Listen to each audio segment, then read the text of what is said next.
So, Formula 1, the Brazilian Grand Prix sprint and qualifying. But let's start, of course, with the sprint. As some chaos happened in the sprint. Lando Norris winning the sprint was calm, was composed, was okay. All the shenanigans was happening around him, but he didn't do mistakes and he was in control. His tire started to go a little bit at the end. Antonelli was like pushing and challenging him for the win, but Norris managed to hold on. But yeah, and then in the first lap, obviously the first lap happened, and not much changes to the top four, as only Verstappen overtook Alonso, and then Hamilton gained 3 positions. And then obviously Oscar Piastri crashed. Actually, before I say that, Lando Norris hit the curb, which was able to leading out a lot of water going in and coming out, and Kimi Antonelli sensed that because he was the next car to Lando. And then as soon as that water came out in the curb from Lando, any driver who went in that curb, they would spin and they would crash potentially. Verstappen went in that curve as well, but he had a great car control. If you watch that video, that was brilliant from Verstappen, how he managed it quickly. But for Piastri, for Hulkenberg, for Colapinto, they crashed. They spun and they crashed. Oscar Piastri, another crash as well. I mean, in this weekend he was performing better. He was still behind Lando Norris, by the way, but he was over 2/10, I think. But he was performing better this weekend, and then he has a crash like that, which is a bit unlucky because he went in the curve where Lando, make that. Was hit the curb, which was able to led to having water, and any car who goes on that curb would crash. But it's not an excuse, if that was an excuse, then why didn't the other 16, 15 cars crashed as well? So it's not an excuse. Still, it's unlucky for Piastri, but again, it's not an excuse. And how many times we've seen him crash? 3, 4, 5 times, and like 3 times in Baku, 1 time in Austin Sprint, and now 1 time in the Brazil Sprint. I mean, the way he's massively capitulated as well. I mean, I don't think many people are giving him enough stick, by the way. I know he's young, I know his 3rd season in Formula 1, but the way he's mashing it, you can capitulate, you can have a blip round of form, but the way he's like underperformed in those last like 5, 6 races, in the last like 5, 6, 7 races, it's unbelievable. Up to Monza, like he's been in a poor run of form. He crashed a lot of times in Baku. He got bullied by Lando in the first lap. Crashing in Austin Sprint. A poor performance in Mexico.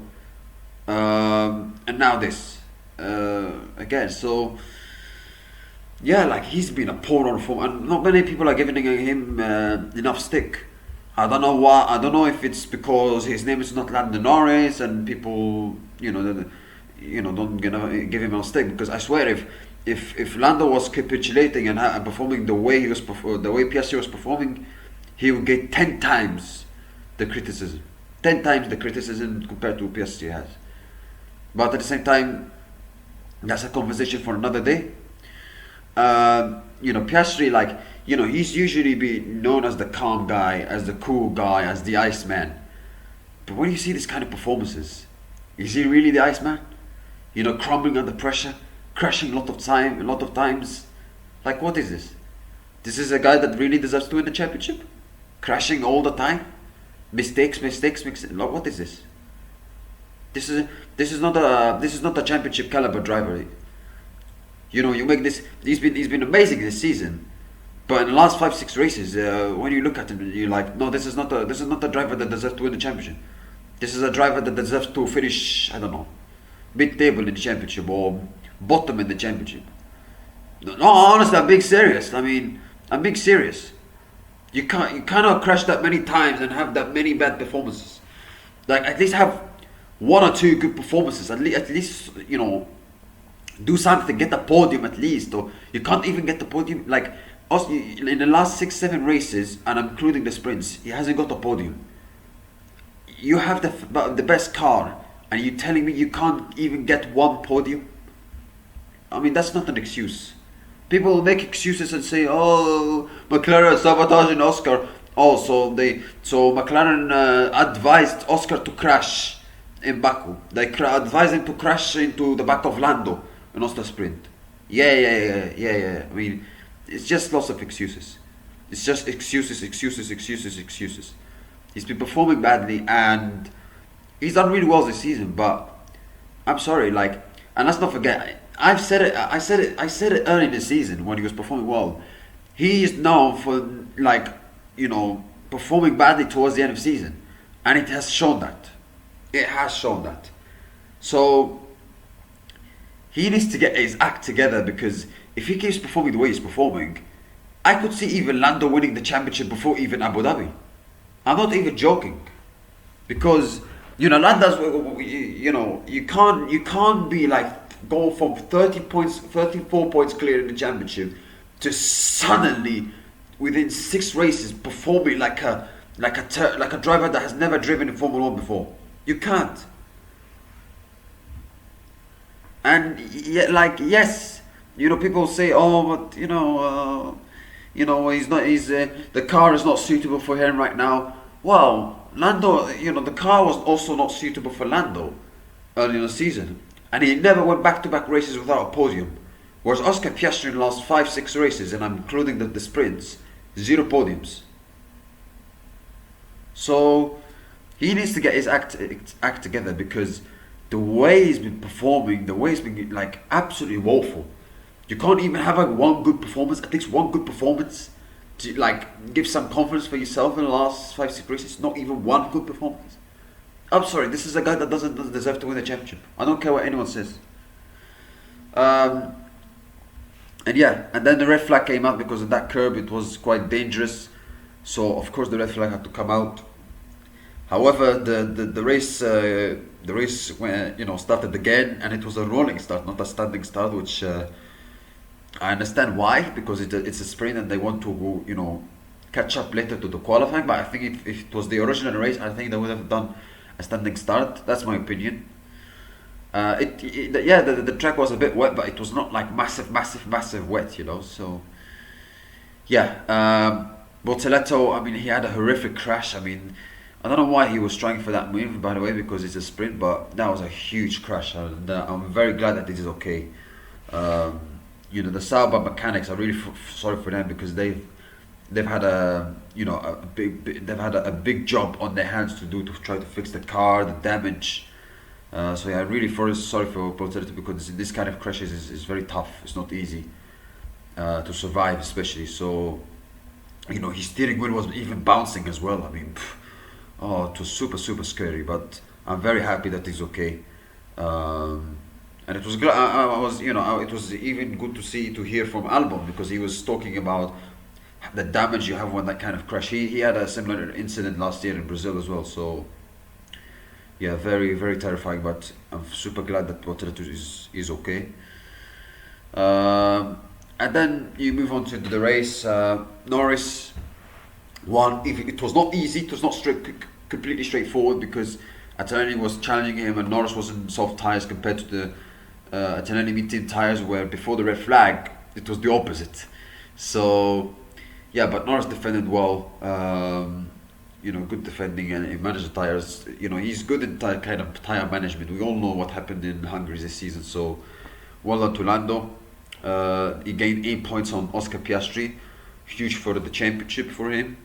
Antonelli second, he had a very good performance. Russell third, Verstappen fourth, Leclerc fifth, Alonso sixth. Alonso had a good performance. At some point he was going to get past Verstappen. 7th position, Hamilton. And Gasly, who's a guy that always does well in Brazil. Always. He had another good performance in getting a point in the sprint, and he also did well in qualifying, which I'm going to talk about next. So let's move on to the qualifying, my friends. Lando Norris got pole position again. Great performance for him. Almost 2/10 over the next man, the next guy, which is obviously Kimi Antonelli. And before obviously the Q3 second run-in, it looked like Piastri could get pole, and Norris was 10th, and you could like, okay, Norris is performing well, Norris is doing really well, and then in qualifying a red flag happens, and all of a sudden Norris is 10th, and Piastri is back in the game, he's first, he's gaining confidence, but then the reality check comes in back in the second run for the qualifying. People say Norris crumbles under pressure, etc., and he bottles it, etc.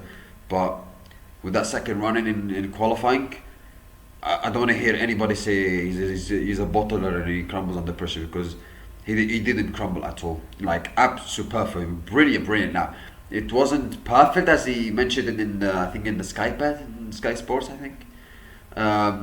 He was saying like maybe some things like made it difficult for him, and he said obviously in the end more intense than he would have liked, which I understand why, because you want to make your things a bit easier than for yourself earlier. But Norris had a great lap, fantastic lap, two purple sectors out of the 3, very good, very fantastic performance, fantastic lap, brilliant lap once again, and then another pole position for him in Brazil, back-to-back pole position. So great lap once again, delivered when it mattered the most. The pressure was on, it was not easy. He was in 10th position. Oscar, his rival, was in first, and he coped with it amazingly well. Superb, finishing first. Well done, Lando. He's in a good position to even extend the championship lead again, as his other championship rival is in 4th position. He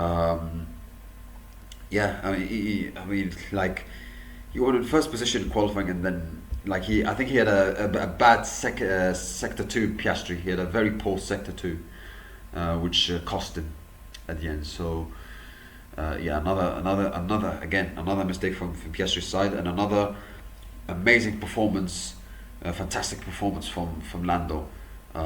He's been absolutely on it this weekend. From free practice 1, amazing, fantastic. So obviously, the gap, it was it was getting more closer between him and Piastri compared to the weekends before, but he was still ahead. He was still better than Piastri, and he confirmed that for the second run for qualifying. So well done to him.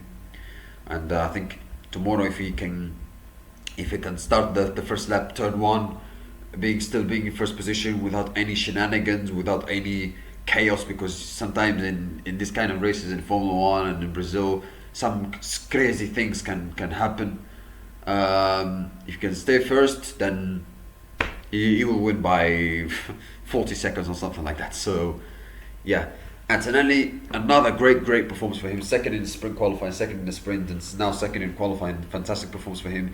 I think he made one mistake, I think in the last corner, which maybe he could have, if he didn't do that mistake, he would have had a better shot at pole. But again, could have. He had a great performance once again, Antonelli.